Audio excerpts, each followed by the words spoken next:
चित और आनंद स्वरूप हैं। इसी को बोलते हैं सच्चिदानंद।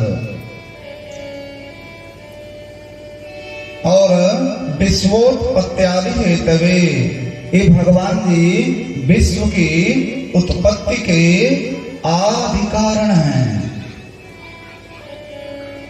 और संसार में जितने भी मनुष्य हैं सब 3 दुखों से दुखी हैं। आदि भौतिक, आदि दैविक, आध्यात्मिक।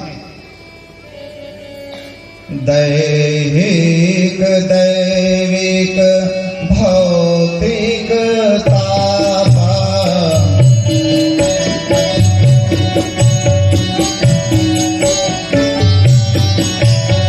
दैहिक दैविक भौतिक तापा,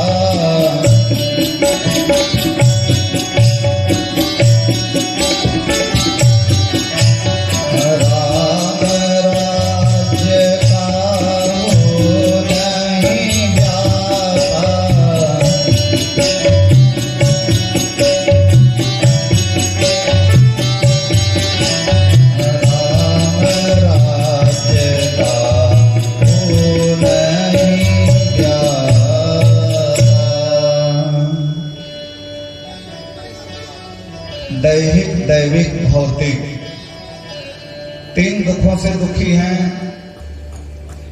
सरल में समझिए तो तन मन धन। एक आदमी संसार में ऐसे हैं किसी प्रकार की कोई कमी नहीं है। धन दौलत रुपया पैसा मकान दुकान बेटा बेटी घर परिवार बाली फुरवाली सब ठीक ठाक है, लेकिन फिर भी दुखी हैं। बोले तब क्यों दुखी हैं? बोले तन दुखी हैं। बहुत भगवान की कृपा है लेकिन शरीर साथ नहीं दे रहा है। किसी को शुगर है, कि कोई हार्ट का पेशेंट हो गया है, कोई गठिया का मरीज हो गया है, उठना बैठना मुश्किल है। ये बेचारे हैं तन दुखी। एक आदमी घर दौलत रुपया पैसा सब चीज से सुखी है, शरीर भी बहुत सुखी है, लेकिन वो है मन दुखी। दिमाग में ही उनके टेंशन है। सोच रहे थे बेटे का विवाह करेंगे, बहुत बड़े आदमी के यहाँ रिश्ता देख रहे थे कि वहीं विवाह होगा, हमारा उठना बैठना हाई फाई सोसाइटी में हो जाएगा, बड़े लोगों के बीच में उठना बैठना होगा। बेटा पिताजी की इच्छा के विपरीत ही कोर्ट मैरिज करके चला आया। दुखी हो गए। क्या सोचे थे, क्या हो गया? ये है मन दुखी। और एक आदमी है वो बेचारा इस संसार में धन के लिए परेशान है। धन बिना रहत उदास,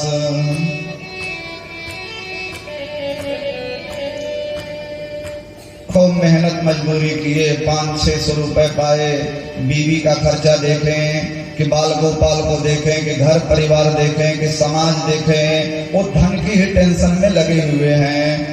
इस संसार में हर आदमी थोड़ा थोड़ा दुखी है। कोई तन दुखी, कोई मन दुखी, कोई धन बिनु रहत उदास।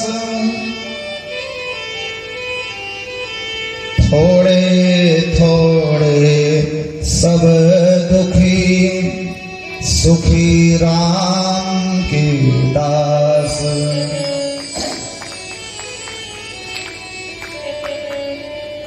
इस संसार में हर आदमी दुखी है।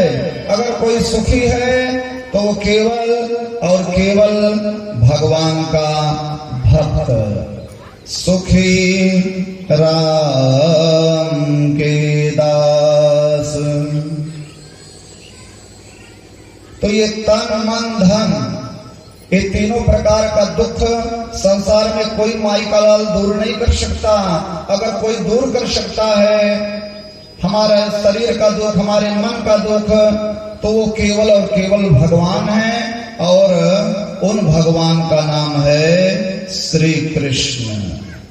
श्री कृष्णाय वयं नमः। ऐसे श्री कृष्ण प्रभु को प्रणाम करके हम लोग भागवत की कथा प्रारंभ कर रहे हैं। बोलिए श्री कृष्ण भगवान की। और दूसरे श्लोक में गुरु जी की वंदना की गई है। यः प्रव्रजन्तमनुपेतमपेतकृत्यं द्वैपायनो विरह कातरया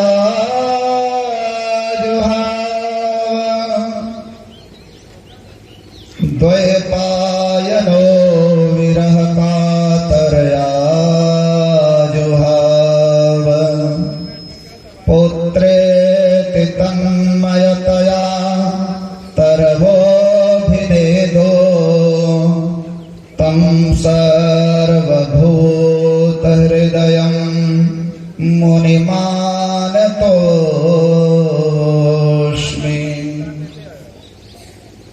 तं सर्वभूतहृदयं मुनिमानतोऽस्मि।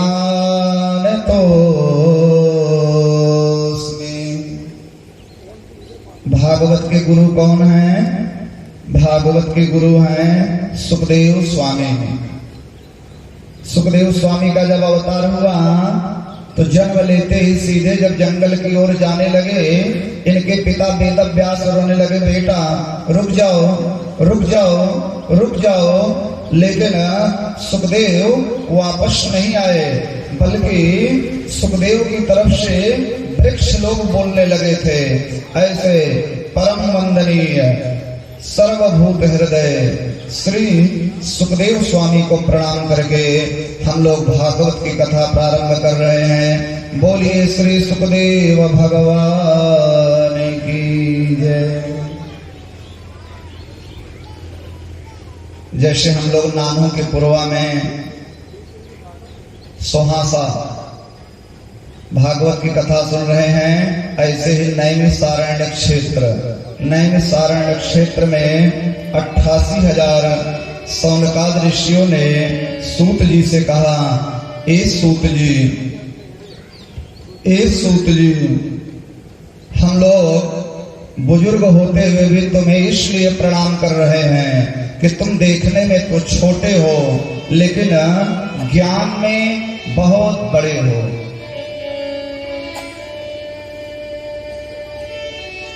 वेदों के, शास्त्रों के, पुराणों के ज्ञाता हो, इतिहास के ज्ञाता हो। हम सौनकाद ऋषि लोग आपको इसलिए प्रणाम कर रहे हैं कि इतनी सुंदर कथा सुनाओ, इतनी सुंदर कथा सुनाओ, इतनी सुंदर कथा सुनाओ कि भगवान मिल जाएं, हमारे जीवन का दुख भी दूर हो जाए और भगवान मिल जाएं। श्रेयसां यद्भवत् श्रेयः पावनानां च पावनम्। कृष्ण प्राप्तिकरं सस्वत् साधनं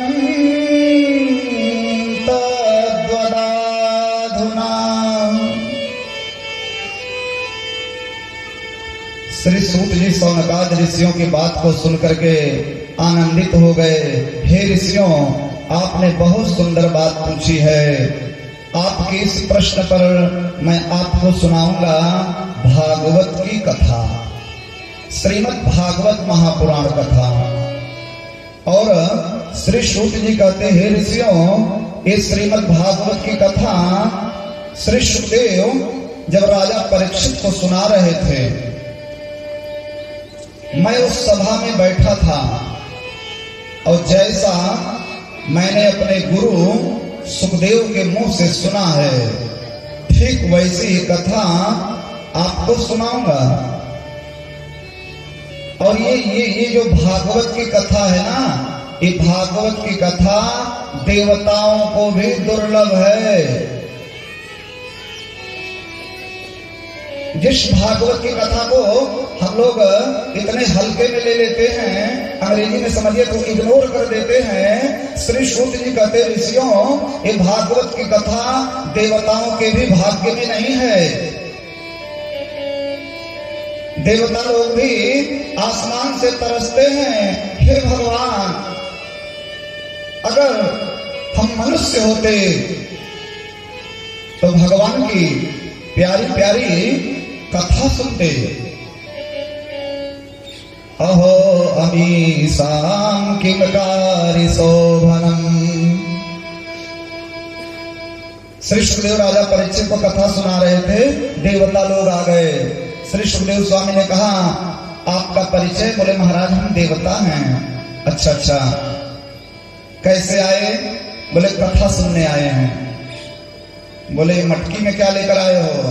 बोले हमने सुना है कि राजा परीक्षित को तक्षक नाक काटेगा, ये मर जाएंगे, लेकिन हमारे पास अमृत है और ये अमृत पृथ्वी पर नहीं पाया जाता, ये स्वर्गलोक की संपदा है। हम अमृत पिला देंगे तो राजा परीक्षित जिंदा हो जाएंगे, अमर हो जाएंगे, लेकिन इसके बदले में हमें भागवत रूपी अमृत दे दो। सुखदेव स्वामी कहे देवताओं चले जाओ, भगा दी सुखदेव स्वामी देवताओं को। अंग्रेजी बहुत लोग कहते हैं ना यू कैन गो, आप जा सकते हैं। सुखदेव स्वामी देवताओं को भगा दिए। बोले कहा तुम्हारा ये तुक्ष अमृत और कहा हमारी भागवत? इस अमृत की बराबरी भागवत से कर रहे हो। अरे अमृत पीने के बावजूद भी देवताओं को जन्म लेना पड़ता है। छेड़े पुण्य मरते लोगे वसंती, जब देवताओं का पुण्य क्षीण हो जाता है तो ऐसे देवताओं को मनुष्य लोक में आना पड़ता है।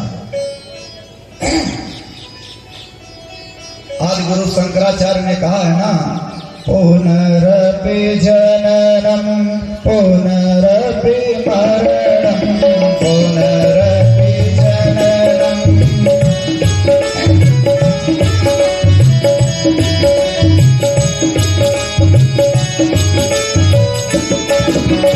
पुनरपि जननम पुनरपि मरणम पुनरपि जननी जठरे शयनम।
भज गोविंदम भज गोविंदम गोविंदम भज मूढ़ मते।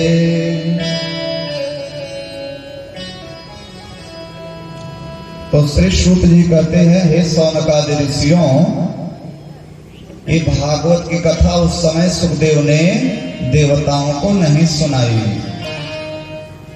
और नियम भी है जिस आदमी के दिल में भगवान की भक्ति ना हो, जिसके मन में ईश्वर के प्रति वेद के प्रति जो भगवान को ना मानता हो, वेदों को ना मानता हो, शास्त्रों को ना मानता हो, पुराणों को ना मानता हो, ऐसे नास्तिक आदमी के सामने भगवत तत्व की चर्चा नहीं करनी चाहिए। वह नास्तिक आदमी है, आप भगवान की कथा कहेंगे श्रद्धा से, उत्तर के वितर्क करेगा। ऐसा क्यों हुआ महाराज, ऐसा क्यों हुआ महाराज, भगवान ने ऐसा क्यों किया, भगवान ने वैसा क्यों किया। नास्तिक तो इसमें गलती निकालेगा।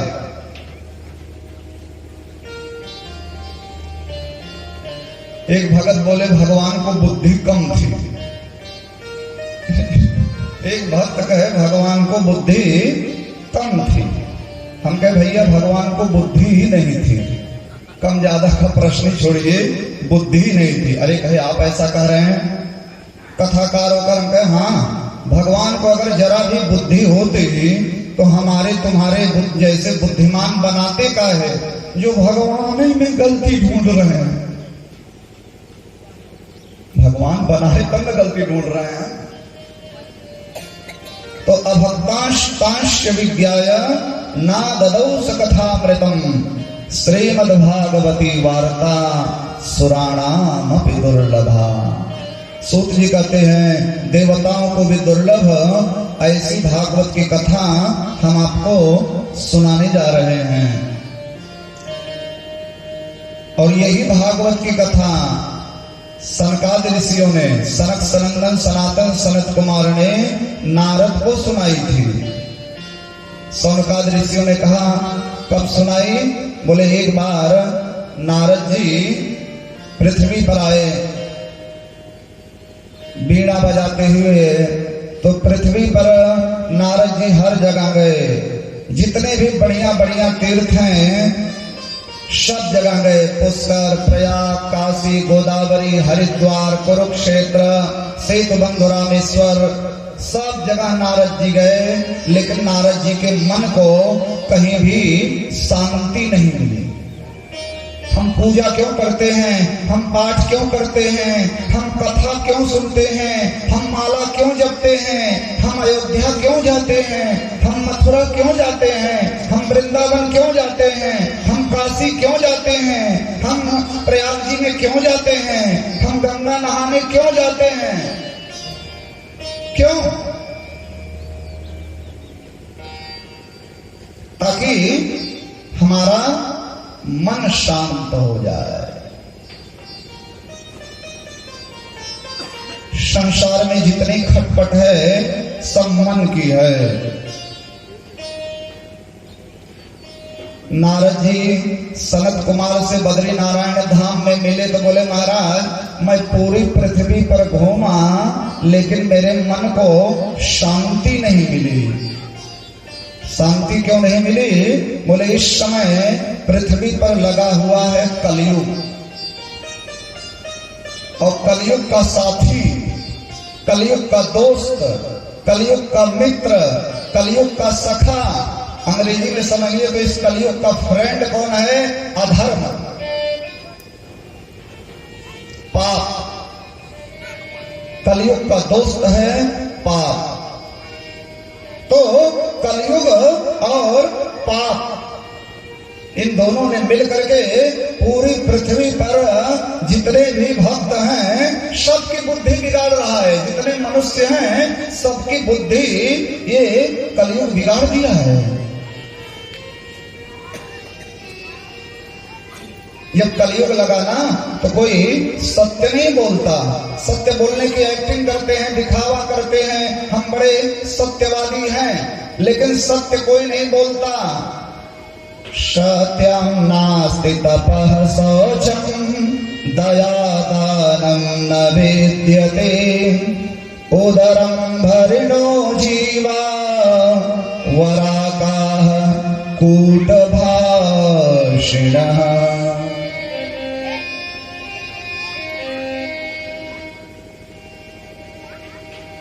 और ना ही तपस्या कोई करता है। पूजा पाठ इसलिए कर रहे हैं हे भगवान हमारे ऊपर भी कृपा कर दो, कुछ रुपया पैसा दे दो।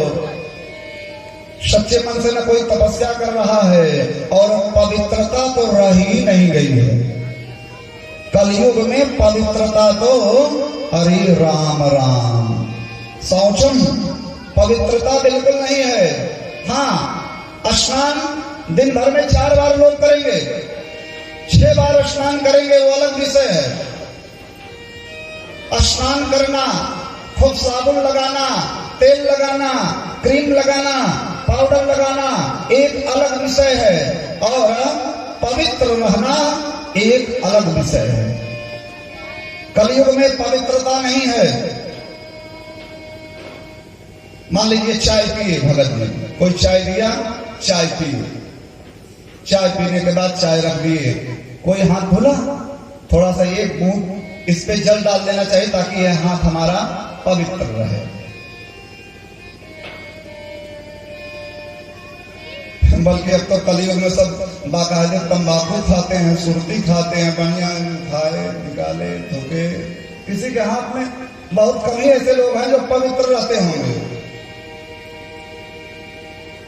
और आदमी केवल अपना पेट भरने में लगा हुआ है। नारद जी ये सब दुर्दशा देख के गए हैं और बद्री नारायण धाम में सनत कुमार से बता रहे हैं। गृहस्थों के यहाँ टहले, गृहस्थों के खटपट देखे तो हम कहे चलो भाई साधु संतों के पास में चले।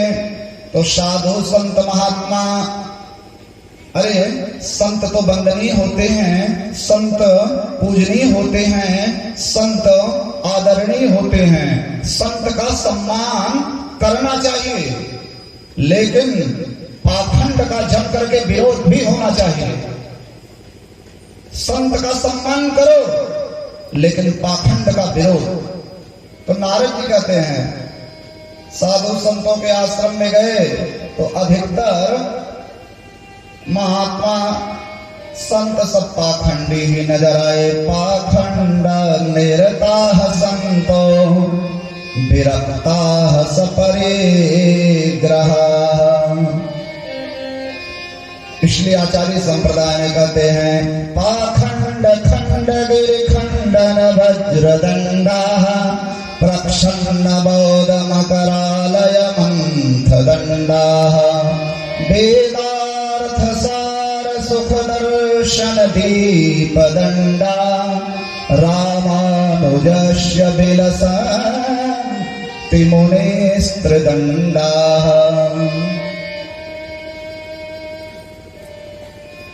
बोले संत महात्मा पाखंडी? बोले हाँ यही तो स्थिति है। जा रहे थे, बच्चे बहुत हल्ला मचा रहे थे। बोले भाई किसके बच्चे हैं? बहुत हल्ला मचा रहे हैं। बोले ब्रह्मचारी जी के बच्चे हैं। नाम ब्रह्मचारी, ब्रह्मचारी का मतलब बाल ब्रह्मचारी, नाम ब्रह्मचारी, लेकिन उनके घर पर छोटे छोटे बच्चे बाल गोपाल की लोल कर रहे हैं। अरे भाई जब घर में बाल गोपाल की लोल कर रहे हैं तो किस बात के ब्रह्मचारी? बहुत सुंदर मकान, अरे वाह भाई वाह, बड़ा सुंदर मकान, बड़ी सुंदर अट्टालिकाएं, बड़ा सुंदर बंगला, किसका है? कहाँ ये मकान किसका है? बोले ये त्यागी बाबा का है। अरे नाम त्यागी, त्यागी का मतलब जिसने सब कुछ त्याग दिया हो। नाम त्यागी और ऊंची ऊंची बिल्डिंग।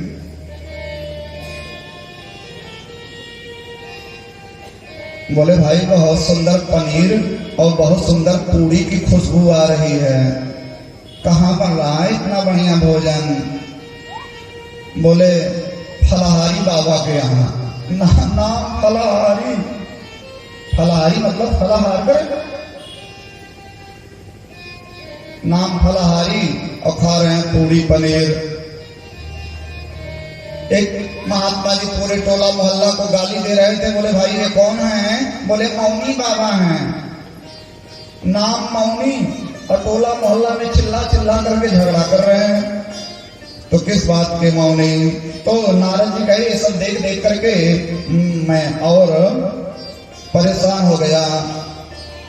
तरुणी प्रभुतागे श्याल को बुद्धिदायक। नारद जी कहते हैं हे सनत कुमार जी, कलयुग में मैंने एक चीज और देखी। अब घर में दादा बाबा की चलती नहीं है। जवान बहू घर में आई और जैसे ही बहू घर में आई मालकिन बन बैठी, बूढ़ा बूढ़ा खटिया बाहर कर दी गई, भजन करा भगवान का, माया मोह में मत रही, कैप्च कर लिया उसने। तरुणी प्रभुता गई है कलयुग में, जवान बहू की चल रही है, शाला सलाहकार बना हुआ है, और आदमी इतना लालची हो गया है, इतना लालची हो गया है कि अपनी संतान का ही क्रय विक्रय कर रहा है। विवाह के समय देखिए किस तरीके से सौदा होता है।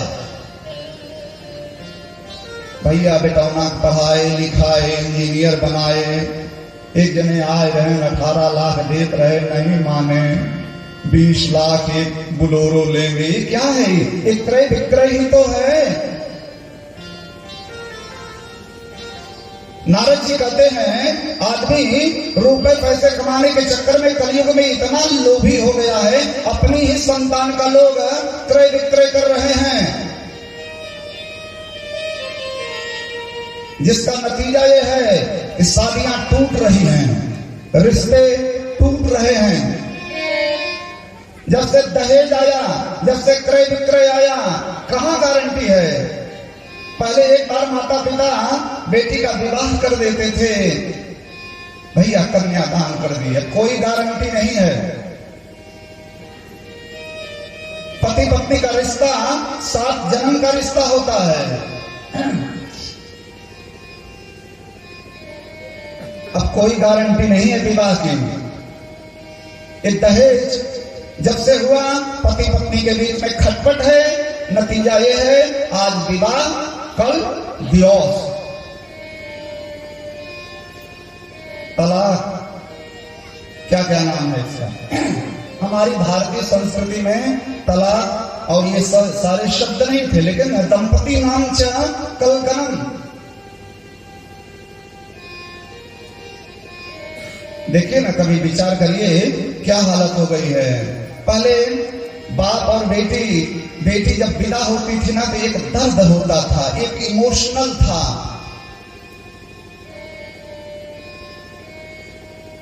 जब बेटी विदा होने लगते थे, बाप भावुक हो जाता था, भाई भावुक हो जाते थे।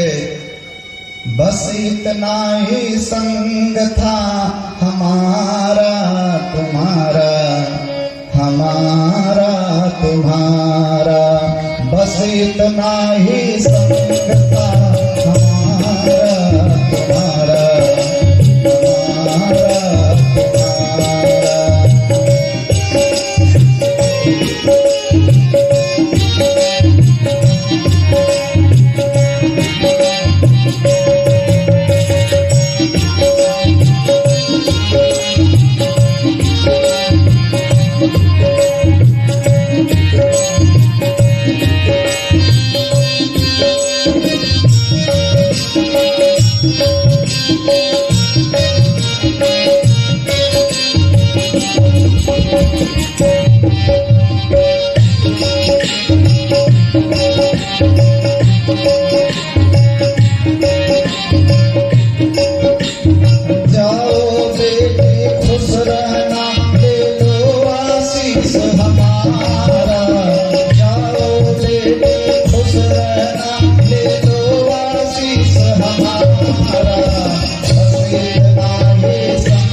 दर्द था, एक आंसू थे, एक इमोशनल। लेकिन अब कहां गए वो आंसू? सबे मोबाइल ले लिया। कहां बाप बेटी रोते थे, मोबाइल है ना, चलती हूँ पापा, पहुंचने पे फोन करती हूँ, हाँ बेटा। जैसे थोड़ी दूर गाड़ी गई, कौन रो रहा है, उतने दूर गाड़ी गई, घंटी बजी, कैसी हो बेटी, ठीक हो पापा, पहुंचने पे फोन करना बेटा। भाव से बोलिए जय श्री कृष्ण।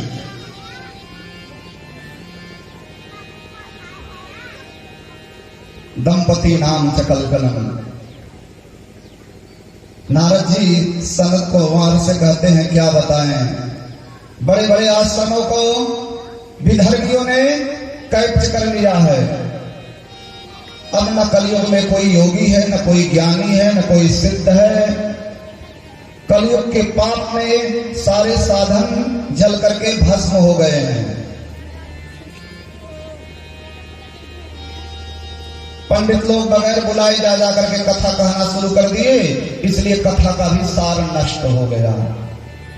भागवत कथा की कहां मर्यादा रह गई देखिए, जगह जगह कैंप लग रहे हैं, भागवत कथा भागवत कथा भागवत कथा। कोई नहीं बुलाया तब वो पहुंच गए भागवत कथा कहने। पहले जजमान आगे आगे पोथी लेकर के चलता था, पीछे पीछे पंडित जी आते थे, तब कथा को कंफर्म माना जाता था। इसी बात की तरफ इशारा कर रहे हैं कि लोग बिना बुलाए जा जा करके कथा कहना शुरू कर दिए। अन्न के लोभ से, कण के लोभ से, रुपए पैसे के लोभ से जब से कथा कहना शुरू कर दिए, कथा का भी सार नष्ट हो गया। दुष्ट लोग जाकर के तीर्थों में निवास करने लगे, इसलिए तीर्थों का भी सार नष्ट हो गया। नारद जी कहते हैं सनत कुमार और सूत जी सौनकादि ऋषियों को कथा सुना रहे हैं। नारद जी कहते हैं पूरी पृथ्वी की दुर्दशा देखते देखते मैं पहुंचा वृंदावन। तो वृंदावन में यमुना के किनारे श्री नारद जी सनत कुमार से बताते हैं, मैंने देखा एक बड़ी ही सुंदर स्त्री, बड़ी सुंदर देवी यमुना के किनारे रो रही है, बहुत जोर जोर से रो रही है। और जहां वो स्त्री रो रही है वहीं दो बुढ़े बेहोश हैं, लंबी लंबी सांस ले रहे हैं। वह सुंदरी देवी पहले उन दोनों पुरुषों को जगाती और जब वो नहीं जगते तो अपनी सहायता के लिए चारों तरफ देख रही है, लेकिन उसकी सहायता करने वाला दूर दूर तक वहां कोई नजर नहीं आ रहा है।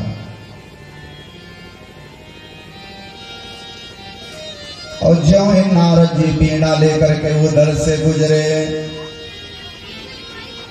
वह स्त्री खड़ी हो गई और बड़े जोर से बोली, भो भो साधो क्षणं तिष्ठ मच्चिंता मतिनाशय दर्शनं तव लोकस्य सर्वथा धरम परम। ओ बाबा जी क्षणं तिष्ठ, थोड़ी देर रुक जाओ ना और मेरा दुख दूर करके जाओ। नारद जी ने कहा, देवी तुम हो कौन? तब उसने बताया, बाबा मेरा नाम भक्ति है और ये दोनों मेरे बेटे हैं ज्ञान और वैराग्य। समय ने इनको बूढ़ा कर दिया है बाबा। नारद जी कहे, भक्ति माता? अरे राम राम राम। भक्ति रोने लगी, हाँ नारद जी मैं। बोले, माता जी आपकी पृथ्वी पर और कलयुग में ये दुर्दशा? बंधुओं, परब्रह्म परमात्मा भगवान की पत्नी है भक्ति। भगवान की पत्नी का नाम भक्ति है। हम लोग कहते हैं ना भगवान की भक्ति कर रहे हैं। और भक्ति और भगवान के मिलन से दो बेटे पैदा हुए, ज्ञान और वैराग्य। बिना ज्ञान और वैराग्य के भक्ति पुष्ट नहीं होती है। इसलिए कहा गया है, ज्ञानाग्नि दग्ध कर्माणम। संत को ज्ञानवान होना चाहिए। ज्ञान रूपी अग्नि में समस्त कर्म जल करके दग्ध हो जाते हैं और ज्ञानी संत ही समाज का कल्याण कर सकता है, अज्ञानी नहीं।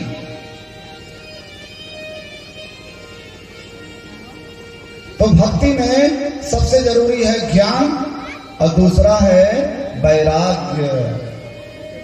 ज्ञान हो लेकिन ज्ञान के साथ साथ वैराग्य भी होना जरूरी है। अमूमन लोग ज्ञान को हासिल कर रहे हैं लेकिन वैराग्य नहीं है। लोग कलयुग में देखिए शिक्षा पद्धति भी उसी तरीके से हो गई है। संस्कार की विद्या कहां सिखाई जा रही है? केवल और केवल पेट भरने की विद्या। मातो पिता बालक न भुलावे,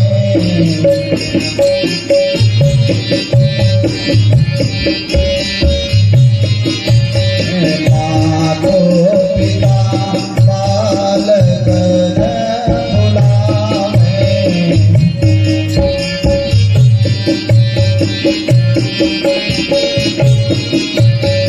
उदर भरे सोई धर्म सिखावे, उदर भरे सोई धर्म सिखावे।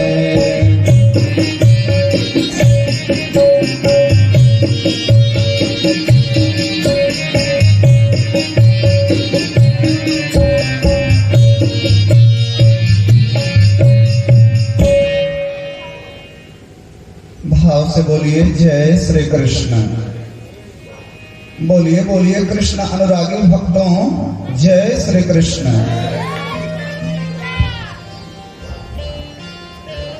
भक्ति देवी कहते नारद मेरा नाम भक्ति है। माता जी आप आई कहां से? तब भक्ति अपने बारे में बताती है।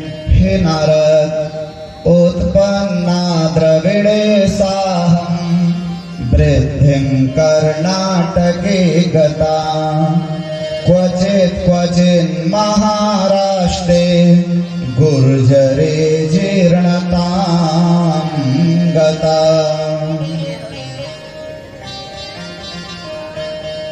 नारद जी मैं द्रविड़ देश में पैदा हुई। भक्ति की शुरुआत द्रविड़ देश में है। दक्षिण भारत जितने भी भक्ति पथ के आचार्य हुए हैं, जिन्होंने भक्ति का सूत्र दिया, वो दक्षिण से आए। रामानुजाचार्य, शंकराचार्य, रामानंदाचार्य, विठलाचार्य, दक्षिण भक्ति के आचार्य उधर से ही आए। श्रीविल्लीपुतूर नगर में उत्सव होत हमेश, भजो मन श्री गोदारंगेश। श्री लक्ष्मी जी श्री नारायण, श्री लक्ष्मी जी श्री नारायण, प्रगटे द्राविड़ देश, भजो मन श्री गोदारंगेश।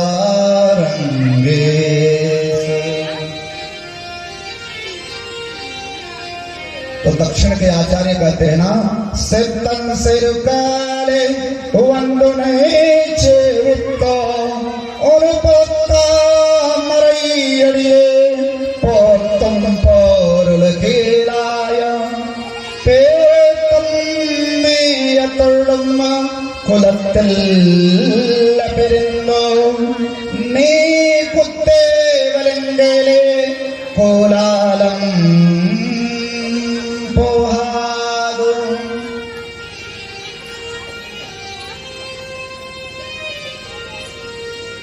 द्रविड़ देश में मैं पैदा हुई नारद जी। लेकिन जब मैं वहां से आगे बढ़ी कर्नाटक में मेरा इतना प्रचार हुआ। तो जब आदमी का प्रचार होता है, जब आदमी का नाम होता है, तो ऑटोमेटिक दिल को खुशी मिलती है, प्रसन्न होता है। तो मेरा इतना प्रचार हुआ भक्ति का। कर्नाटक पहुंचते पहुंचते कला और भक्तिर भक्ति कृष्ण पुरस्थितः। क्या करो? बोले भक्ति करो, भक्ति करो, भक्ति करो, भक्ति करो। पूरी दुनिया में भक्ति की धूम मच गई। लेकिन जब मैं पहुंची महाराष्ट्र, तो महाराष्ट्र में मुंबई का क्षेत्र, आधे लोगों ने मुझे माना और आधे लोगों ने नहीं माना। कुछ लोग कहे भैया भगवान की भक्ति, तो कुछ लोग कहे ठीक है, यथा शक्ति तथा भक्ति। मन चंगा तो कठौती में गंगा। जितने अकर्मण्य लोग हैं वो यही दुआ याद किए हैं, मन चंगा तो कठौती में गंगा। कहिए भैया, अरे महाराज हमारा मन चंगा तो कठौती में गंगा। अरे भैया, कर्म के बंधन में बंधे नहीं। मनुष्य हो तो कर्म के बंधन में तो बंधना जरूरी है।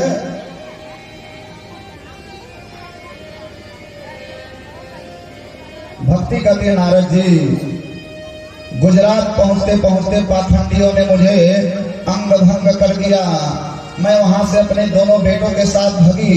मेरे बेटे दुर्बल हो गए, बेहोश हो गए।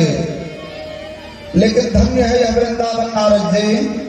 जब मैं वृंदावन आई, वृंदावनम पुनः प्राप्य नवीनेव स्वरूपिणे। हे नारद जी, वृंदावन में आने पर मैं तो हो गई जवान,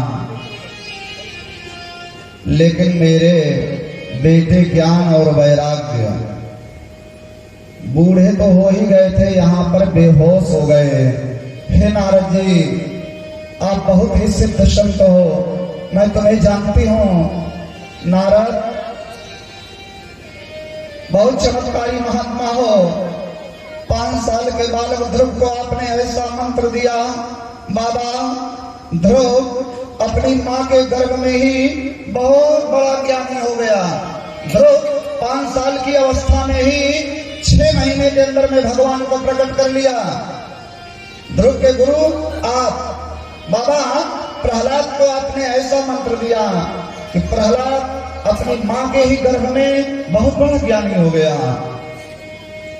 हे संसार के दुखों को दूर करने वाले चमत्कारी महात्मा, क्षणम तिष्ठ, थोड़ी देर रुक जाओ बाबा और मेरा भी दुख दूर कर दो।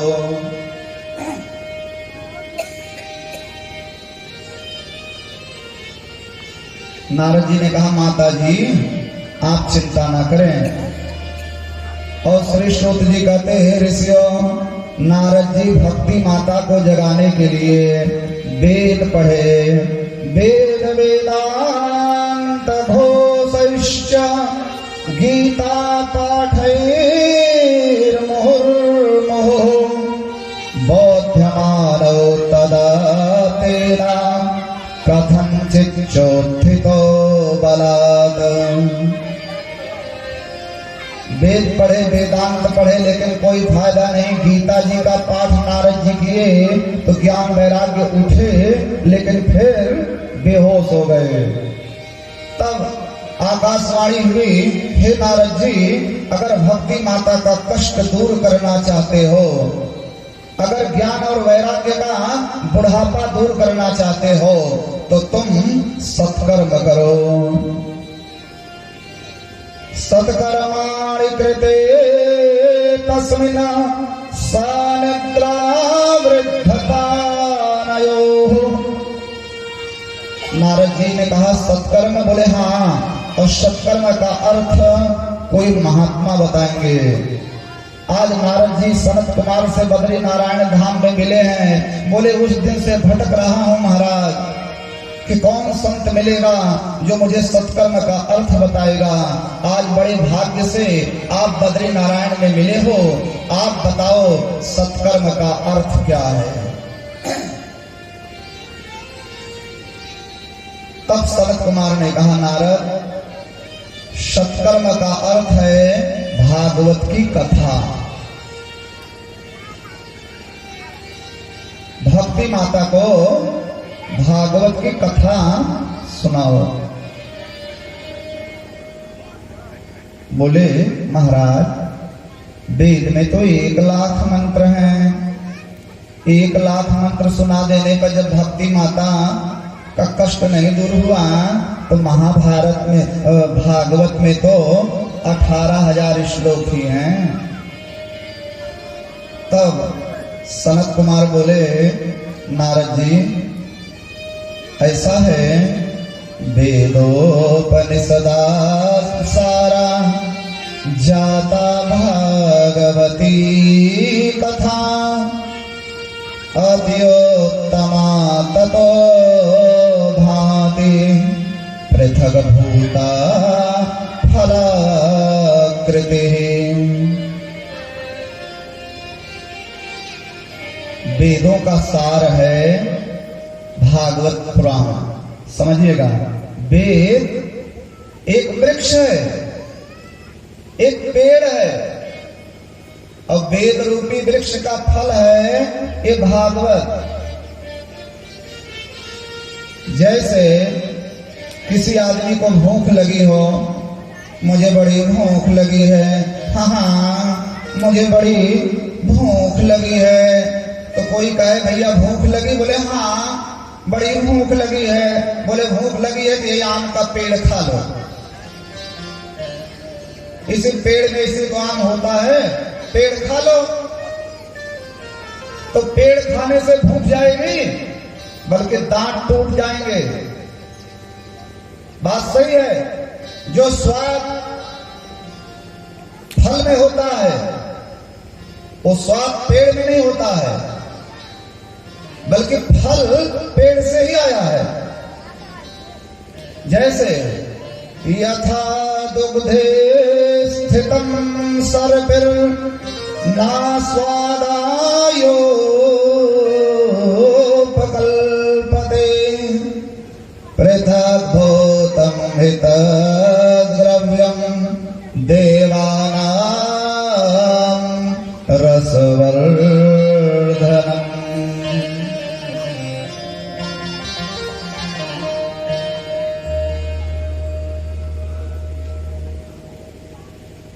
जैसे आप भोजन करने बैठे, मुझे दाल में घी दे दीजिए, तो घी की जगह दाल में दूध डाल दीजिए।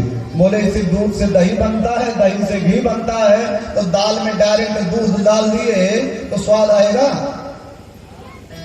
बेकार हो जाएगा मामला।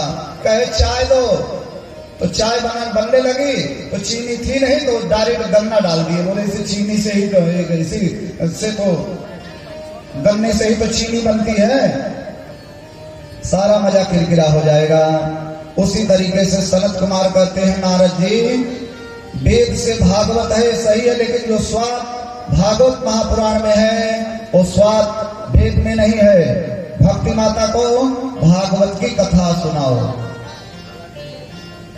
सनत कुमार के कहने से हरिद्वार में गंगा नदी के किनारे आनंद नाम के तट पर भागवत की व्यवस्था की गई, भक्ति माता के कल्याण के लिए और ज्ञान और वैराग्य का बुढ़ापा दूर करने के उद्देश्य से कथा कराई गई।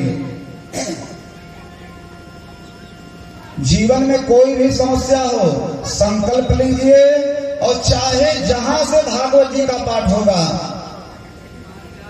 भागवत अपना काम करेगी। सनत कुमार व्यास गद्दी पर बैठ गए और नारद जी बने मुख्य यजमान। पूरे क्षेत्र में हाहाकार मच गया। जैसे हमारे यहाँ नामों के पूर्वा सुहासा में कथा हो रही है, पूरे क्षेत्र में हाहाकार है। चला भैया बहुत सुंदर कथा, बहुत सुंदर कथा। ऐसे ही सनत कुमार जब व्यास गद्दी पर बैठे कथा कहने के लिए, पूरी दुनिया में हाहाकार मच गया। यदा यातास्तटं ते तो तदा कोलाहलोऽप्यभूत् भोर्लोके देवलोके च ब्रह्मलोके तथैव च। धरती आकाश पाताल में हल्ला मच गया। जितने तंत्र मंत्र वेद शास्त्र पुराण सब कथा सुनने के लिए आए, जितनी नदियां थी कथा सुनने के लिए आए, जितने पर्वत थे कथा सुनने के लिए आए, जितने साधु संत ऋषि मुनि देवता यक्ष गंधर्व किन्नर सब कथा सुनने के लिए आए।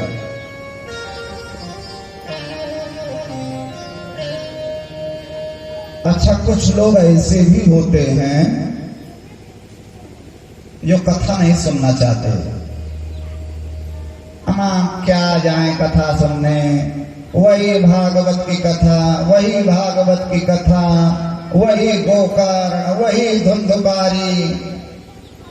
क्या जाए कथा सुनने? हम नहीं जाएंगे कथा सुनने। बहुत लोग ऐसा कहते हैं ना। एक लोग तो हमसे कहे महाराज वही भागवत कथा, वही भागवत कथा आप रोज कहते हैं, आप भागवत कथा से बोर नहीं होते? हमने कहा भैया वही दाल भात, वही दाल भात, वही दाल भात रोटी सब्जी, दाल भात रोटी सब्जी, कभी कभी पूरी सब्जी खा लिए, कभी पनीर खा लिए, कभी हलवा खा लिए, फिर वही दाल भात, फिर वही दाल भात, फिर वही दाल भात। दाल भात खाने से कोई बोर हुआ?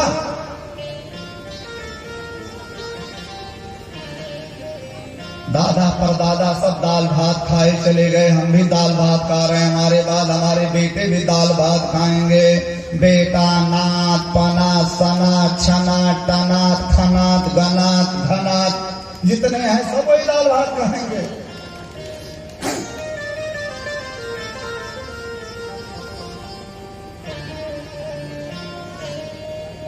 तो कुछ लोग ऐसे भी थे जो कथा सुनने नहीं जा रहे थे, आलस लग रहा था।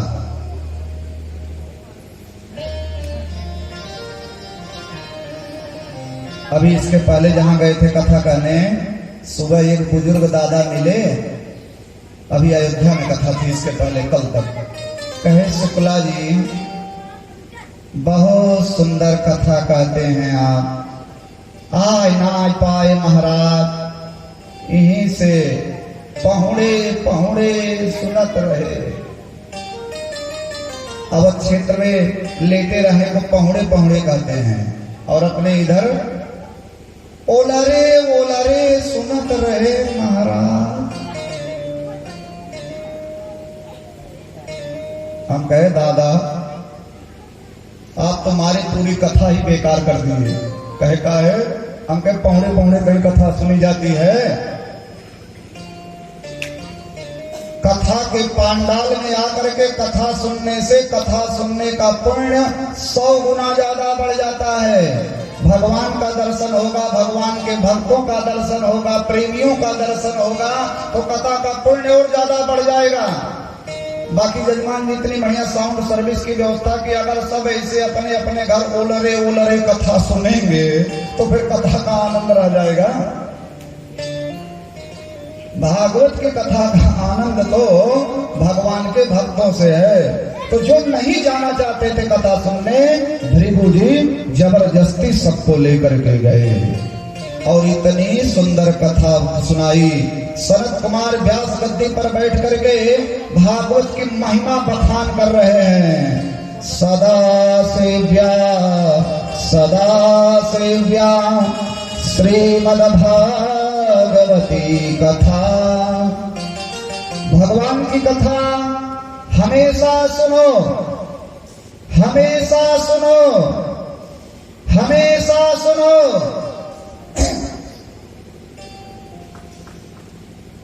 यस्याः श्रवणमात्रेण हरिश्चित्तं समाश्रयेत्।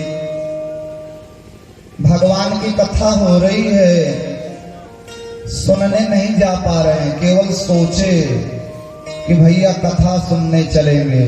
तो भक्त जैसे सोचता है कि कथा सुनना है, हरिश्चित्तं समाश्रयेत्, भगवान ऐसे भक्त के दिल में विराजमान हो जाते हैं।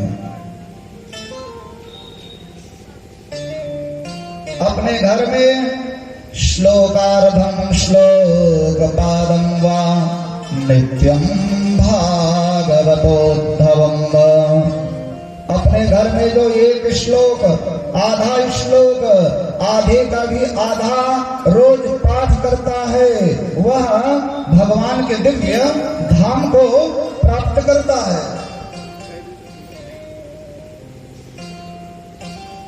जो एक श्लोक भी रोज सुनता है, उसे राजसूय और अश्वमेध यज्ञ का पुण्य मिलता है। और अगर कोई आदमी मर रहा हो, अंत काले तुये नैवा श्रूयते सुख शास्त्रवाक, कोई आदमी मर रहा हो और उसको भागवत जी के श्लोक उसके कान में कहे जाएं तो गोविंदो भी प्रयक्षति, ऐसा आदमी भगवान के धाम को जाता है। और सनत कुमार कहते हैं, हे नारद, जिस आदमी ने मनुष्य की जिंदगी पाई और मनुष्य की जिंदगी पा करके भी जिसने भागवत की कथा ना सुनी, वो चांडाल है। चांडालवाच खरवात बदते ननीतम,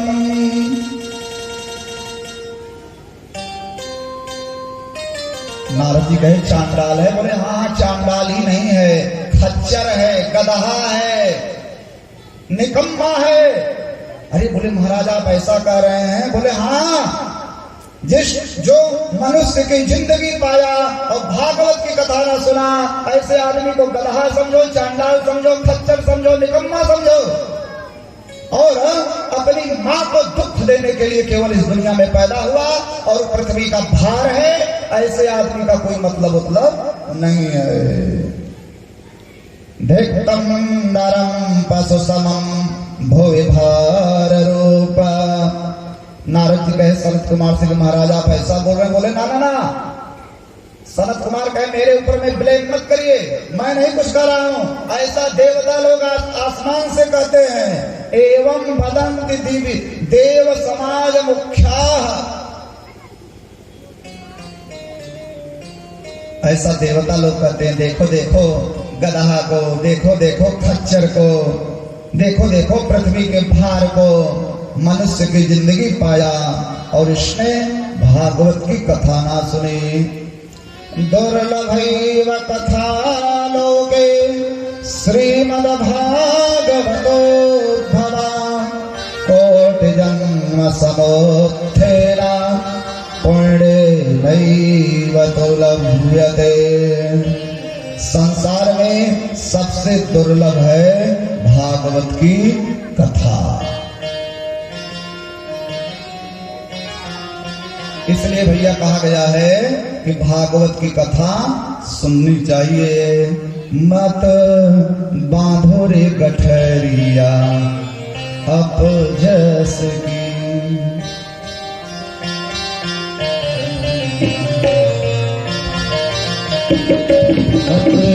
बांधो रे गठरिया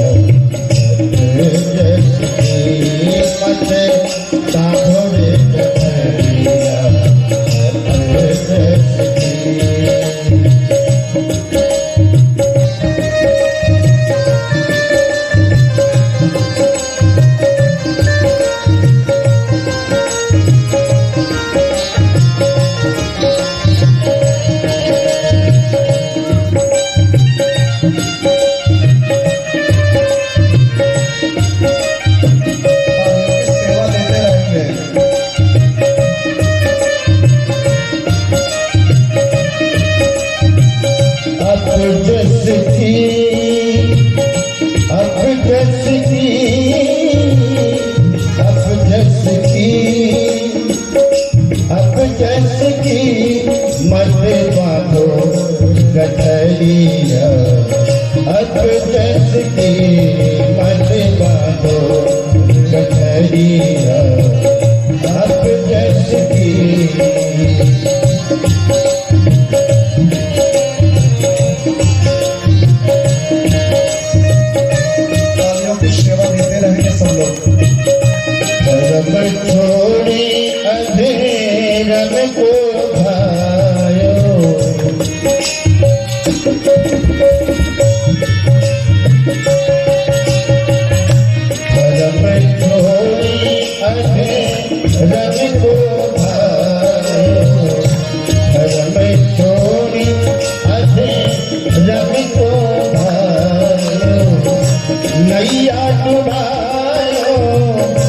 नैया डुबायो जनम भर के मत बांधो कठरिया अब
कुटुंब सब भाई बंधु परिवार कुटुंब सब भाई बंधु परिवार कुटुंब सब ये सब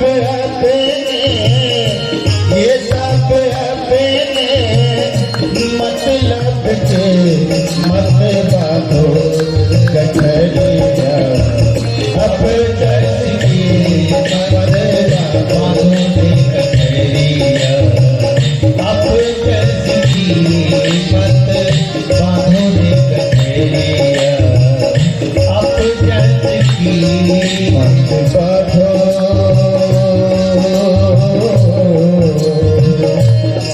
मत बांधो बांधो बांधो मत बांधो बांधो बांधो मत बांधो मत बांधो मत बांधो बांधो रे मत बांधो गठरिया अब जैसी मत बांधो रे गठरिया अब जैसी मत बांधो रे गठरिया अब जैसी कहो ये कबीर सुना भाई साधो कहत कबीर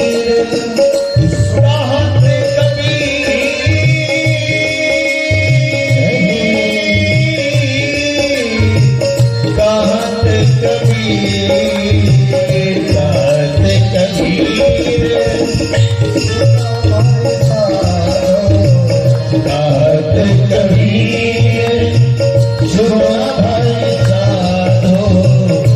निचला श्वास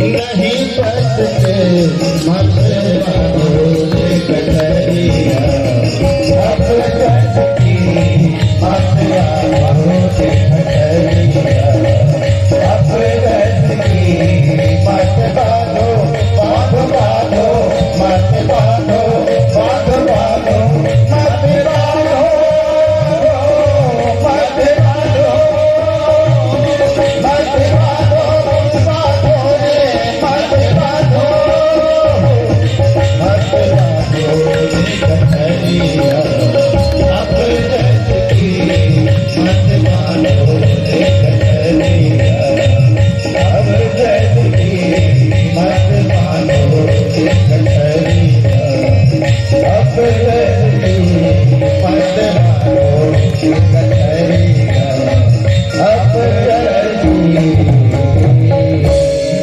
बोलिए व्यास भगवान की।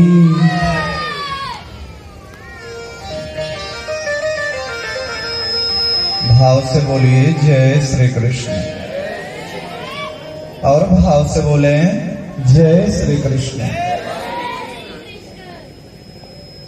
भागवत का पाठ भी नहीं कर पाए, केवल भागवत की पोथी अगर घर में रखी रहती है ना, रोज उसको आप धूप दीप करते हैं, पाठ वोट नहीं कर पा रहे हैं, केवल पोथी रखी है, तो जितने अलाय बलाय है भूत प्रेत सब आते हैं, अरे भैया यहाँ भागवत रखी है। जितने भूत प्रेत हैं सब भागते हैं। इतनी सुंदर भागवत की महिमा का गान किए सनत कुमार, इतना सुंदर गान किए, इतना सुंदर महात्मा की कथा सुनाए कि भक्ति माता अपने दोनों बेटों के साथ में ज्ञान और वैराग्य के साथ सभा के मध्य में प्रकट हो गई और नाचने लगी।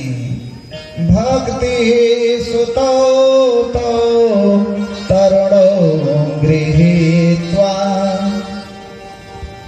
प्रेमैकरूपा सहसा विरासीत्। श्री कृष्ण गोविंद हरि मुरारी नाथेति नामानि मुहुर्वदन्ति।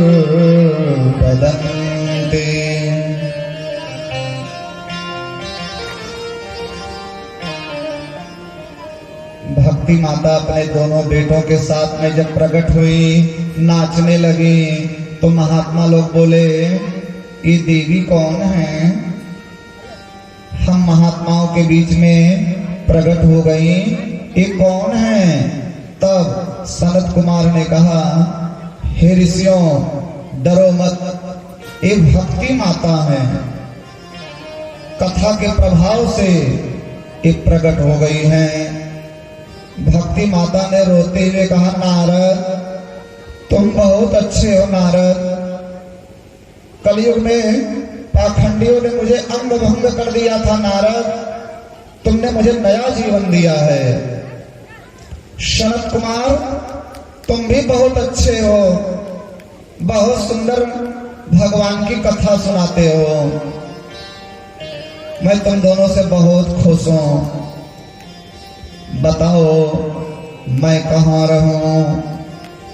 उस समय सनत कुमार और नारद ने कहा, हे माता जी, भक्ते सुगोविंद स्वरूप करती, प्रेमैक धरती भवरोग हंत्री। माता जी आज के बाद से आप भक्तों के दिल में रहो। सा त्वं च तिष्ठा त्वसुधैर्य संश्रया, निरन्तरं वैष्णव मानसानि।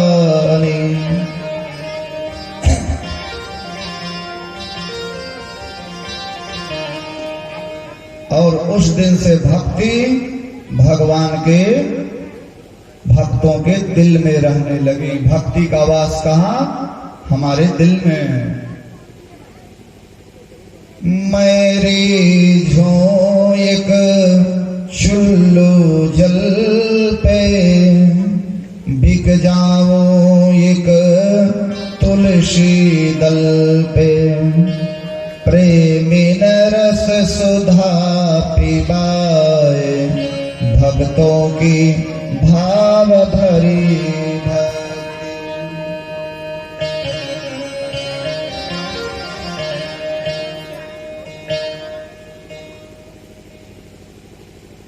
सनत कुमार इतनी सुंदर कथा सुनाए। नारद जी कहे, भगवान के कथा की इतनी महिमा। अच्छा ये बताइए, कोई सज्जन आदमी है, कथा सुना, मुक्त हो गया, लेकिन क्या किसी पापी की भी मुक्ति होती है भागवत की कथा से? तब सनत कुमार ने कहा, हाँ, जिस आदमी ने सारी जिंदगी पाप किया हो, पाप करते करते करते करते मर गया हो,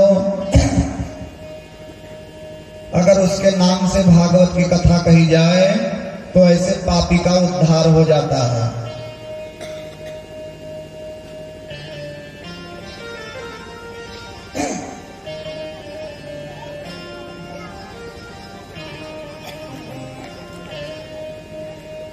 जो आदमी दुराचारी है, चरित्रहीन है, कामी है, क्रोधी है, ऐसा आदमी भी 7 दिन तक अगर कथा सुनेगा किसी सत्पात्र से, अरे गहरे नथु खैरे से नहीं, किसी सत्पात्र आदमी से अगर कथा सुनी जाए तो जीवन में परिवर्तन जरूर आएगा।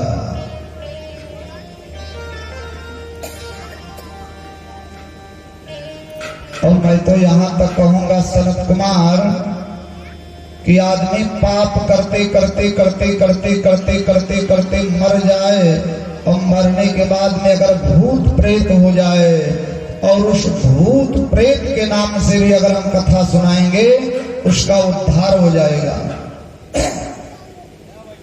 बोले क्या कहे महाराज? बोले हाँ,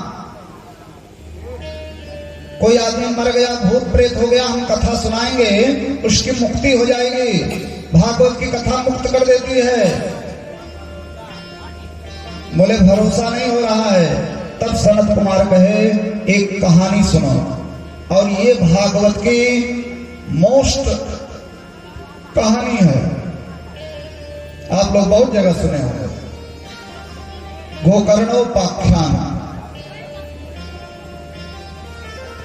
सनत कुमार कहते हैं, हे नारद, आप ये कहानी मन लगा करके सुनो, क्योंकि ये कोई किस्सा नहीं है, ये कोई कहानी नहीं है। इस कथा को सुनने से जीवन के सारे पाप दूर हो जाते हैं।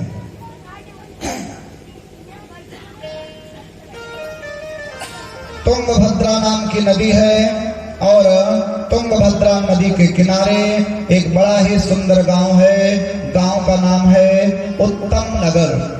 और इस गांव में लगभग सभी जाति बिरादरी के लोग रहते हैं। और इसी गांव में रहते हैं एक ब्राह्मण, और ब्राह्मण का नाम है आत्मदेव। आत्मदेव पुरे तस्मिन् सर्ववेद विशारदः। आत्मदेव सर्ववेद विशारदः, बड़े विद्वान हैं। आत्मदेव का मतलब क्या होता है? अपनी आत्मा के अंदर में जिसने देवत्व का दर्शन किया हो वही है आत्मदेव। आत्मदेव पंडित जी बड़े विद्वान हैं, बड़े स्वभाव के भी अच्छे हैं, लेकिन इन्हीं ब्राह्मण देवता की श्रीमती जी हैं, धर्म पत्नी जी हैं, जिनका नाम है धुंधुली देवी। बड़ा विचित्र नाम है, धुंधुली। धुंधुली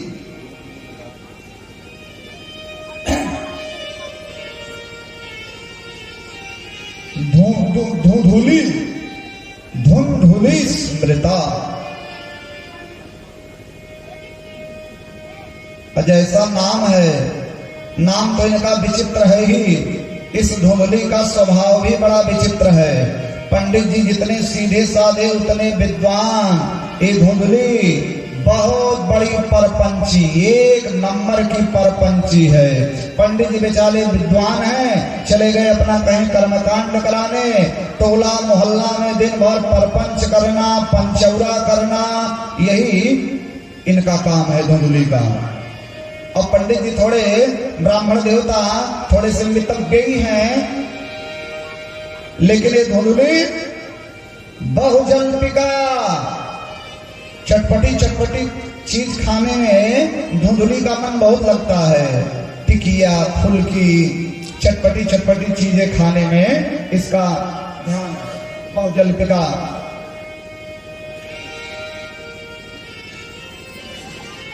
और अपने टोला मोहल्ला की ये मुख्य हैं, अगुआ हैं। पहले तो लड़ाई झगड़ा होता है, फिर ये स्वयं अपनी बात को ऊपर रखने वाली है। धुंधुली देवी का मन पवित्र नहीं है, भावनाएं पवित्र नहीं हैं, लेकिन जब पंडित जी आते हैं शाम को तो धुंधुली ऐसा खड़ी होती हैं जैसे सती अनुसुईया के बाद यही हैं। बनावटी भक्ति कर रही है, दिन भर पंचौरा करती है, पंडित जी के सामने हाथ जोड़ करके खड़ी हो जाती हैं। तो पंडित जी भी यही समझते हैं कि हमारी श्रीमती जी जो हैं वो बड़ी भोली भाली हैं और बड़ी सीधी सादी हैं।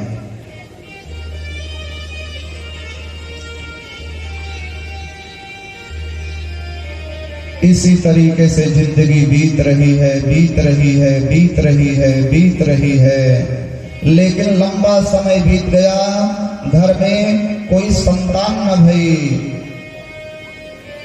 कोई दिया जलाने वाला आया नहीं, न बेटा न बेटी। पंडित जी बहुत पूजा कराए, पाठ कराए, यज्ञ कराए, कोई फायदा नहीं। अब समाज वाले, गांव देश वाले, टोला मोहल्ला वाले भी बोली बोलने लगे। और एक दिन एक ब्राह्मण नदी के किनारे जाकर के रो रहे हैं। और जहां आत्मदेव रो रहे हैं वहीं पर आए एक सन्यासी। बोले ब्राह्मण तुम रो क्यों रहे हो? बोले महाराज कोई बेटा नहीं है। ब्राह्मण देवता को सन्यासी बाबा खूब समझाए कि पंडित इस संसार असार है, मेरे भगवान को अपना बेटा मान लो, मेरे कन्हैया को अपना बेटा मान लो। संसार के बेटे धोखा दे देते हैं।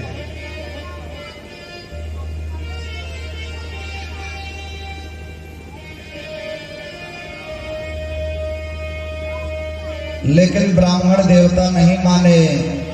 तब सन्यासी बाबा ने कहा लो ये फल अपनी श्रीमती को खिला देना, भगवान ने चाहा तो आपको आपके घर सुंदर पुत्र की प्राप्ति होगी। वर्षावधि स्त्रिया कार्यम तेन पुत्रो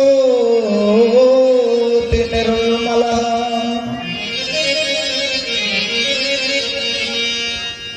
तेन पुत्रो निर्मलः।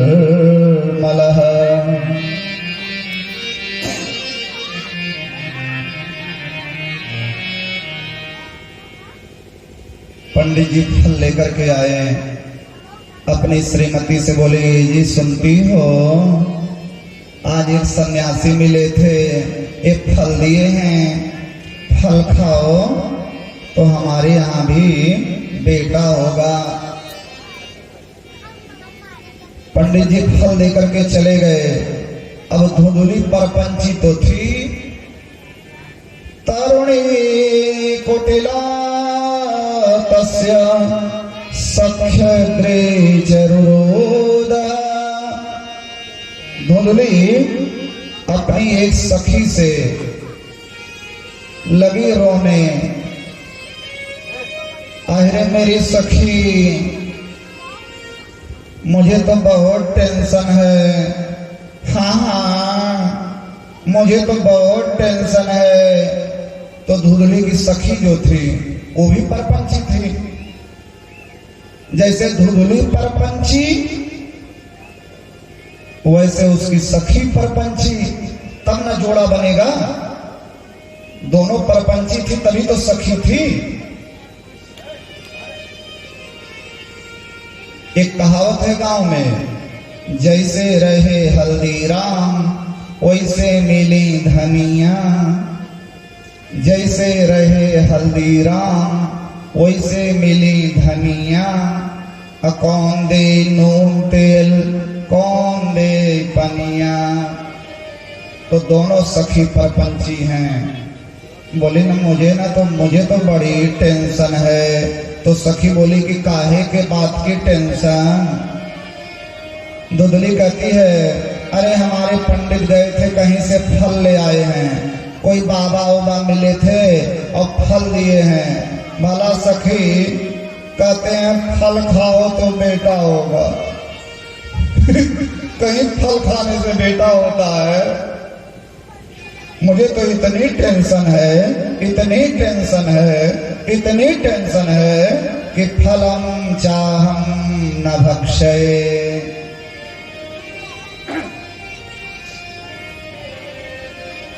मैं फल नहीं खाना चाहती हूँ। तो सखी ने कहा खा लो ना, काहे तुम इतना टेंशन लेती हो? होगा नहीं होगा।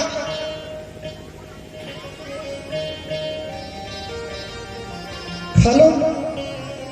धुंधुली बोले ना सखी यही तो टेंशन है। मान लो मैं फल खाई और महात्मा चमत्कारी निकले। फल भक्षेण गर्भस्यात् गर्भेणो गर्भवृद्धिता। मान लो मैं फल खाई, महात्मा चमत्कारी निकले और मैं गर्भवती हो गई। और अगर मैं गर्भवती हो गई तो फिर बड़ी टेंशन हो जाएगी ना, बड़ी टेंशन हो जाएगी।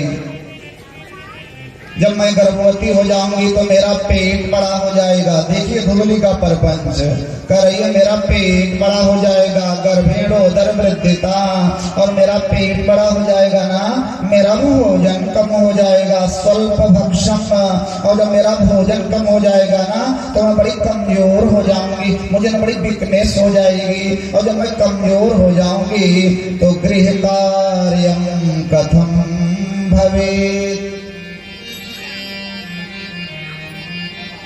जब मैं कमजोर हो जाऊंगी तो घर का काम कैसे करूंगी। और ये सखी मैंने कहानी में सुना है, कभी कभी क्या होता है ना, गांव में आग लग जाती है। आहिरे दैया, जो हमारे गांव में आग लग गई तो पूरा गांव तो भाग लेगा, मैं गर्भवती बेचारी भाग नहीं पाऊंगी और मैं ही जल करके मर जाऊंगी। फल खाने को लेकर के इतना प्रपंच कर रही है। और ये सखी मैंने ना कहानी में सुना है, एक महात्मा है सुखदेव। सुखदेव अपनी मां के गर्भ में 12 साल रह गए। अरे दैया, जो कहीं ऐसा हादसा मेरे साथ हो गया तो दैया रे दैया, मेरे तो प्राण ही चले जाएंगे।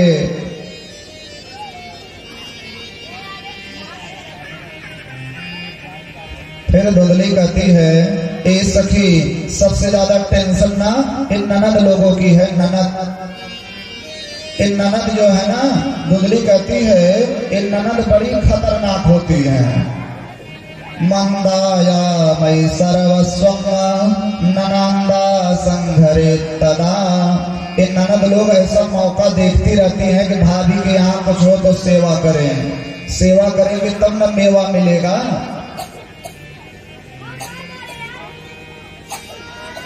तो सेवा करने के बहाने ननद लोग आएंगे और नेक चार के नाम पर हमारा सब उठा ले जाएंगे। हे हंडा दे दो, हे परात दे दो, तो हे गगरा दे दो, तो हे झुमका दे दो। भाभी मर मर करके जो गृहस्थी इकट्ठा की हो, सारी गृहस्थी लेकर के ननद लोग चली जाएंगी। धुंधली करती है। अब फिर सखे, बच्चों के लालन पालन में भी तो बड़ी दिक्कत है। ये बच्चे जो होते हैं ना, धुंधली करते टे टे पौ पौ चे चे, इधर सूसू इधर पोटी, ये सब झंझट हमारे बस का बात नहीं है। धुंधली करती है, तमाम परपंच करके, तमाम कुतर्क करके धुंधली जो है वो फल नहीं खाई। एक दिन उसकी बहन आई, अपने बहन से भी रो रो करके यही सब दुखड़ा बताती रही। उसकी बहन ने कहा, तुम चिंता मत करो, अब की बार मेरे यहाँ अगर कोई संतान पैदा हुई तो मैं धीरे से तुम्हें दे दूंगी, लेकिन बदले में मुझे रुपया पैसा दे देना। दोनों बहन कंप्रोमाइज कर ली, समझौता कर ली, और धुंधली और उसकी बहन दोनों महात्मा के फल को गाय को खिला दी। कि गाय ने भी बछवा बछिया कुछ दिया नहीं, और अपने पेट में कपड़ा उपड़ा बांध करके भ्रम फैलाए रखे। पंडित जी बेचारे सीधे साधे और धुंधली की चालाकी समझ नहीं पाए।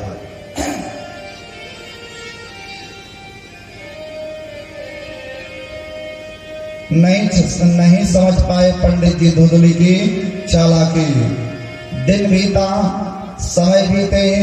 एक दिन जब उसकी बहन के बेटा हुआ तो रात्रि के अंधेरे में ले आकर के धुंधली को दी, और धुंधली बाहर में संदेश पहुंचवा दी कि जी हमको आज पुत्र रत्न की प्राप्ति हो गई। पंडित जी बड़े खुश हुए, बड़े खुश हुए पंडित जी।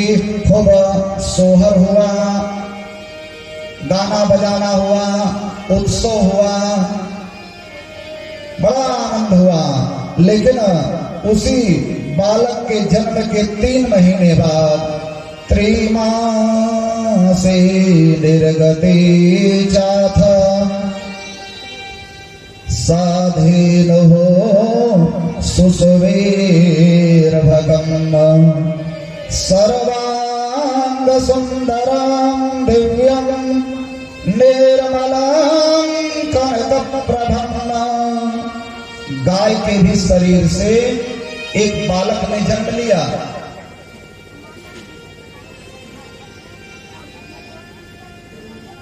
गाय के भी शरीर से, और जो भी ये नजारा देखा दांतों तले अंगुली दबा लिया।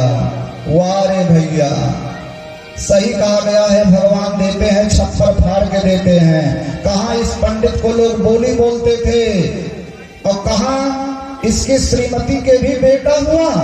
तो गाय के शरीर से मनुष्य का बच्चा न देखा गया और न सुना गया। जो ही देखा पंडित के भाग्य की प्रशंसा करता रहा, लेकिन गाय के शरीर से जिस बालक ने जन्म लिया है उसके शरीर में हाथ पैर सब कुछ मनुष्य के हैं, लेकिन उस बालक के जो कान हैं वो गाय की तरह लंबे हैं, इसलिए उस बालक का नाम रखा गया गोकर्ण।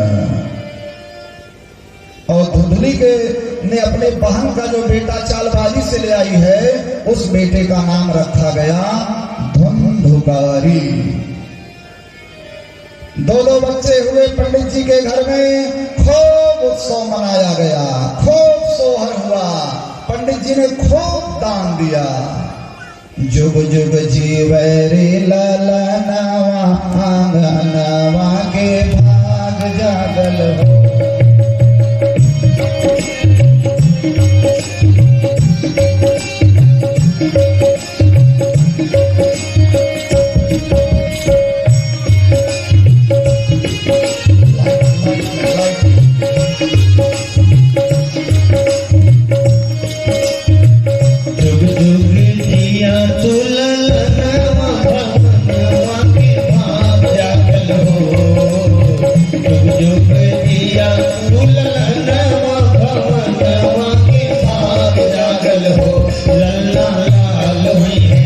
गुलवा के दीपक मनवा में आस जागल हो, लल्ला लाल हुई है। गुलवा के दीपक मनवा में आस जागल हो।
नकिया तो हुए जैसे बाबू जी के, अखिया तो माई के हो।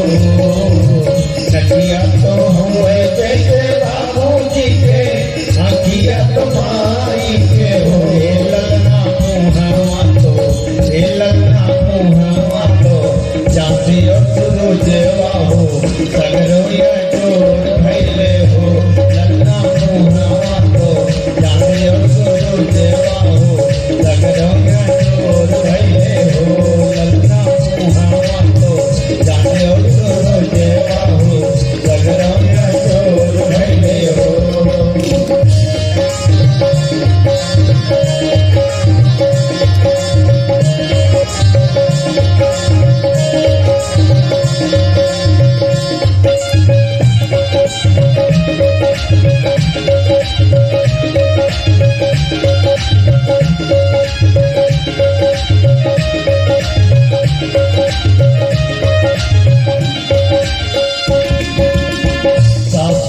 सुहागिन बड़ी भागिने अनधन लुटावली हो। सासु सुहागिन बड़ी भागिने अनधन लुटावली हो। सासु सुहागिन बड़ी भागिने अनधन लुटावली हो। ये ललना दुआरा पे बाजला बधैया आंगनवा उठे सोहर हो। ललना दुआरा पे बाजला बधैया आंगनवा उठे सोहर हो। ललना दुआरा पे बाजला बधैया आंगनवा उठे सोहर हो।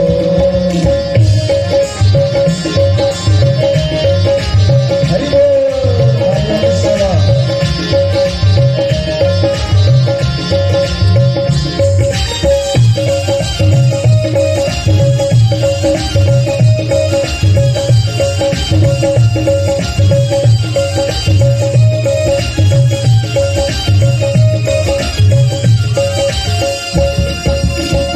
नाची नाची गावेली बहिनिया ललन के खिलावेली हो। नाची नाची गावेली बहिनिया ललन के खिलावेली हो। जय हो बधाई हो। नाची नाची गावेली नाची नाची गावेली बहिनिया ललन के खिलावेली हो। ये ललना ये बहिया ये गुलिया ये ललना हंसी हंसी तुझे की जलावेली रस बरसावेली हो। ललना हंसी हंसी तुझे की जलावेली रस बरसावेली हो। जुग जुग जिया तो ललनवा भवनवा के भाग जागल हो। जुग जुग जिया तो ललनवा भवनवा के भाग जागल हो। ललना लाल होई है ये ललना लाल होई है। गुलवा के दीपक मनवा में आग लागल हो। ललना लाल होई है गुलवा के दीपक मनवा में आग लागल हो। ललना लाल होई है गुलवा के दीपक मनवा में आग लागल हो। भाव से बोलिए जय श्री कृष्ण।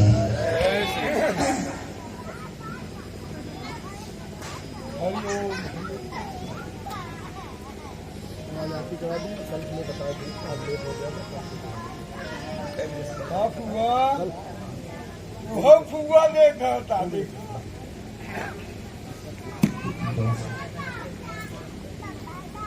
हाँ, आत्मदेव ब्राह्मण के यहाँ दो बालकों का जन्म हुआ। एक का नाम रखा गया गोकर्ण गाय के बेटे का, और धुधली के बेटे का नाम रखा गया धुंधुकारी। कल की कथा में हम लोग सुनेंगे कि धुंधुकारी कैसे निकम्मा निकला, कैसे प्रेत योनि में गया। आदि आदि कथाओं को कल सुनेंगे। कल की कथा में हम लोग सुनेंगे सुखदेव स्वामी के जन्म की कथा, राजा परीक्षित के जन्म की कथा, राजा परीक्षित को श्राप लगना, और सुखदेव राजा परीक्षित को कथा सुनाने के लिए आएंगे।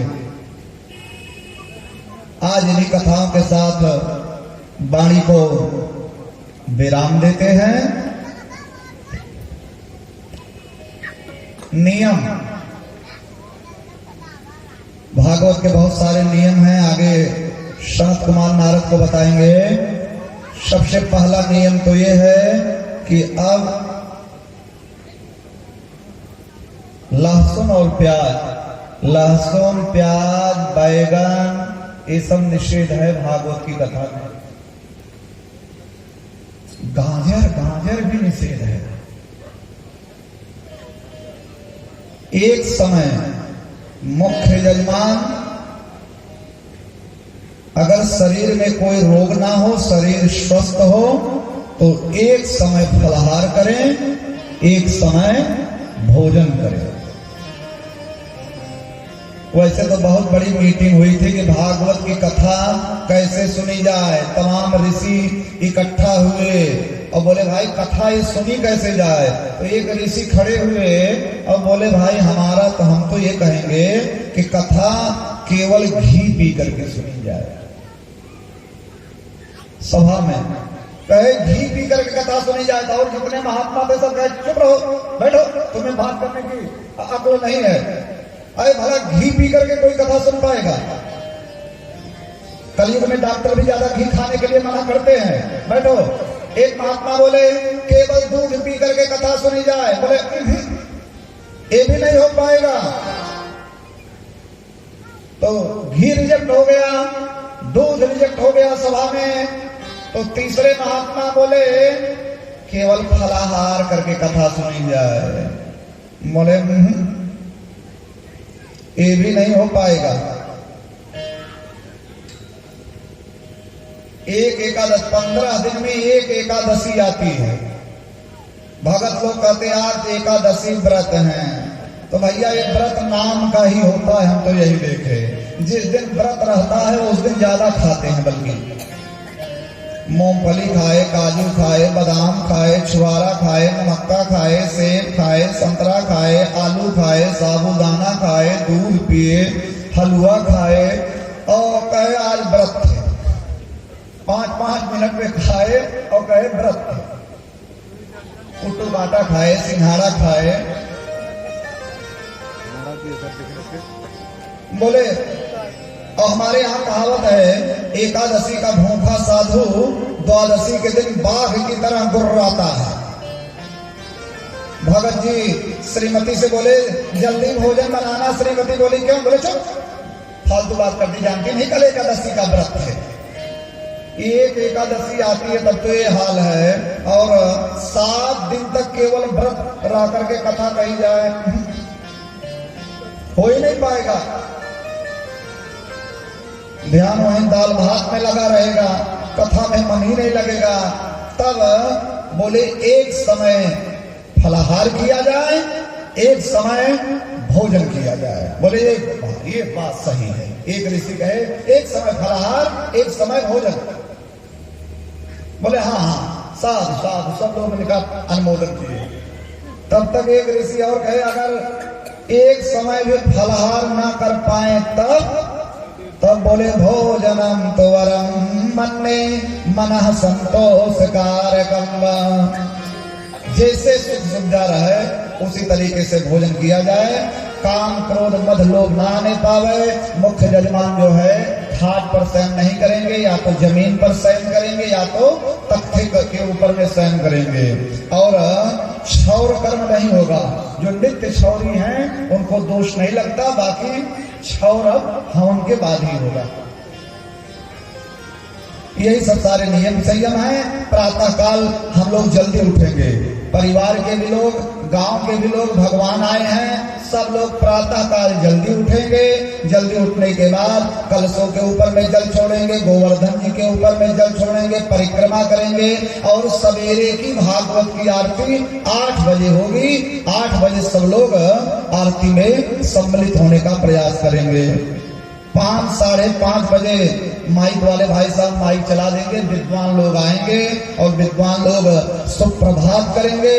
और सुप्रभात के बाद फिर देववाणी में संस्कृत के मूल श्लोकों का पारायण प्रारंभ हो जाएगा और 12 बजे तक मूल श्लोकों का पारायण होगा।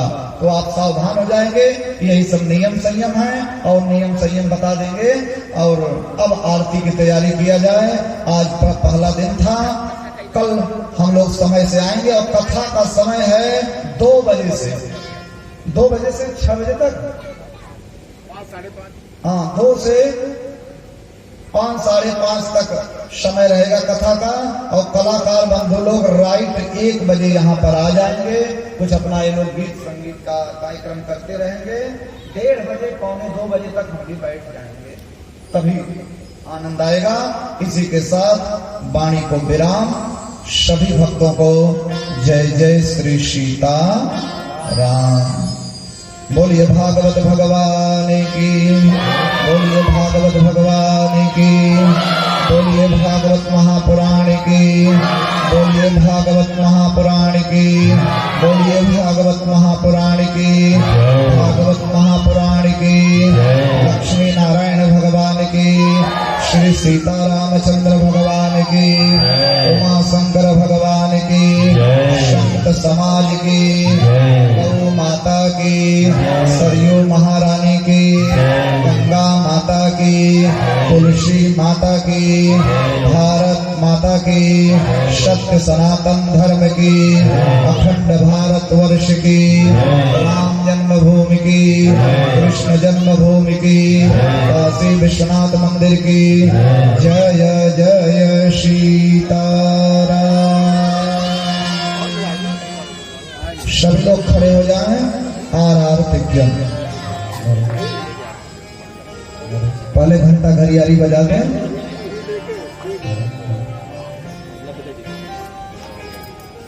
एक आरती यहाँ पर लगातार करते रहेंगे।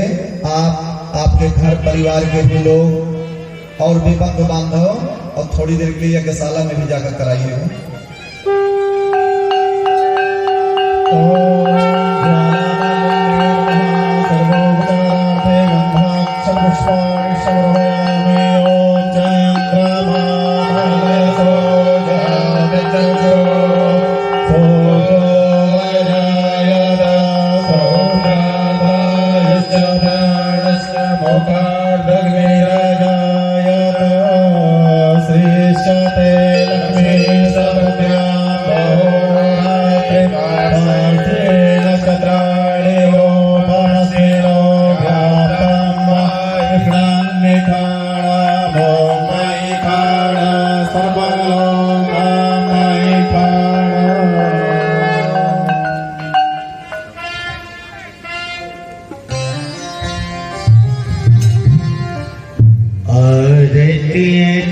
पावन पुराने की आरती पावन पुराने की आरती पावन पुराने की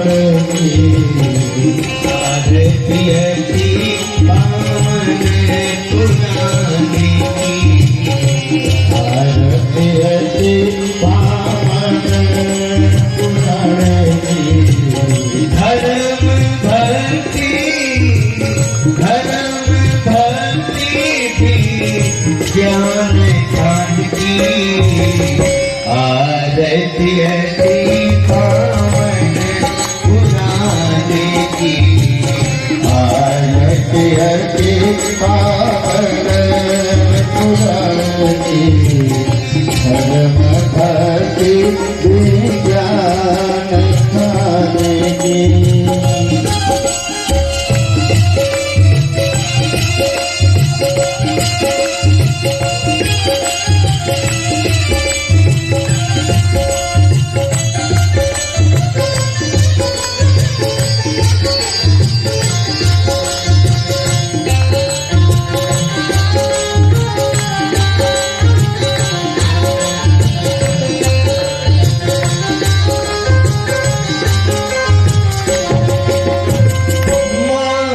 पुराण भागवत निर्मल महापुराण भागवत निर्मल महापुराण भागवत निर्मल महापुराण भागवत निर्मल सुख मुख दीजित निगम फलक फल सुख मुख विदित निगम कर्म फल ओ परमानंद परमानंद उदारस मैं कल लीला रति रस रस निधान की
सेवक सकत सकल सुखदायिनी तुम हो सदी हरि चरित गाने की आरती अति पावन सुरार की परम भक्ति ज्ञान गाने की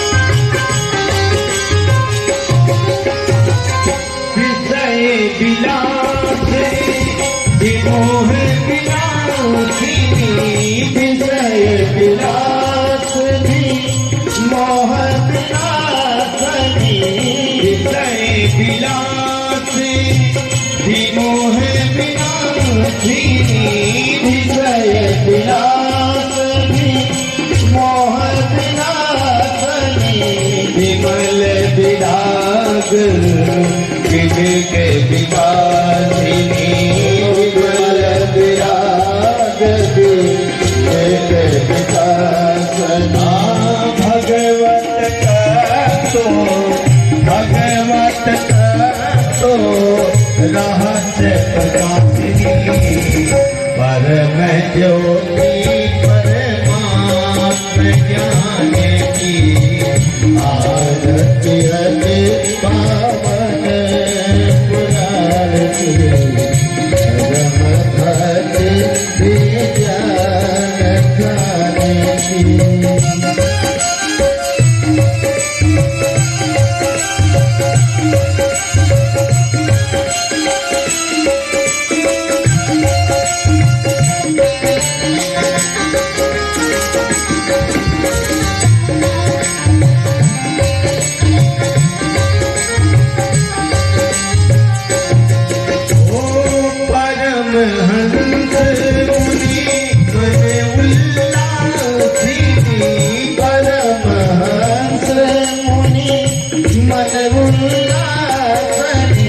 रस हृदय रस रास विलासिनी रस हृदय रस रास विलासिनी